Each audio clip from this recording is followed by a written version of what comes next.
June 2న Telangana చిహ్నం విడుదలకు సన్నాహాలు రాష్ట్ర ప్రభుత్వం చేస్తోంది. ఇక ఈ క్రమంలోనే చిహ్నం తుది రూపుపై ముఖ్యమంత్రి రేవంత్ రెడ్డి నివాసంలో సమీక్ష నిర్వహించారు.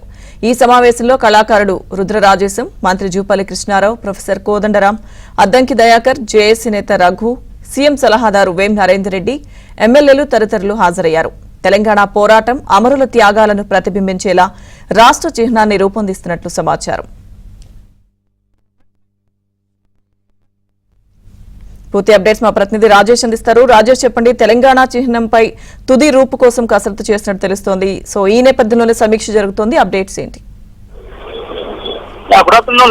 మొత్తానికి తెలంగాణ రాజముద్ర మార్పులు చేర్పులకు సంబంధించి పూర్తి స్థాయి కసరత్తు అయితే ఫైనల్ అయ్యింది. జూన్ 2 తెలంగాణ రాష్ట్ర ఆవిర్భావ దినోత్సవం సందర్భంగా సోనియా గాంధీ చేతుల మీదుగా తెలంగాణ రాజముద్రకు సంబంధించిన చిహ్నాన్ని విడుదల చేయాలని చెప్పేసి రాష్ట్ర ప్రభుత్వం భావిస్తూ ఉంది. దీనికి సంబంధించి గతంలో కాకతీయ కళాతోరణము, చార్మినారు, అదేవిధంగా ముసలి, బోనాల తదితర సంబంధిత చిహ్నాలతో కూడినటువంటి సింబల్ ఉండేది. కానీ ఇవన్నీ కూడా తెలంగాణ త్యాగాలను, తెలంగాణ పోరాట స్ఫూర్తిని, పోరాట పటిమను ప్రతిబింబించేలాగా లేవు. కాబట్టి వారి స్థానంలో కొన్ని మార్పులు చేర్పులు చేయాల్సిన అవసరం ఉంటుందంటూ ముఖ్యమంత్రి రేవంత్ రెడ్డి భావించారు. దానికి అనుగుణంగా కొన్ని మార్పులు చేర్పులు చేయాలని చెప్పేసి రాష్ట్ర ప్రభుత్వం నిర్ణయించింది. దానికి అనుగుణంగా గడిచిన వారం రోజుల నుంచి కూడా వరుసగా కొంతమంది కళాకారులతో, చిత్రకారులతో ముఖ్యమంత్రి రేవంత్ రెడ్డి ప్రత్యేకంగా భేటీ అవుతున్నారు. అందులో కొన్ని మార్పుల చేతులకు సంబంధించిన అంశంలో ఇప్పటికే ఒక నిర్ణయానికి వచ్చినట్లు కూడా తెలుస్తుంది.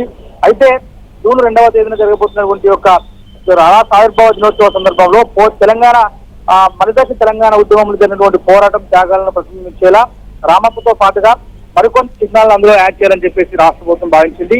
దానికి అనుగుణంగా తుది అయితే తీసుకుంది. సోనియా గాంధీ చేతుల మీదుగా అదే రోజున తెలంగాణ రాజముద్రతో పాటుగా జై జై హే తెలంగాణ ఆ పాటని కూడా తెలంగాణ రాష్ట్ర అధికారిక సాంగ్గా విడుదల చేయాలని చెప్పేసి రాష్ట్ర ప్రభుత్వం నిర్ణయించింది.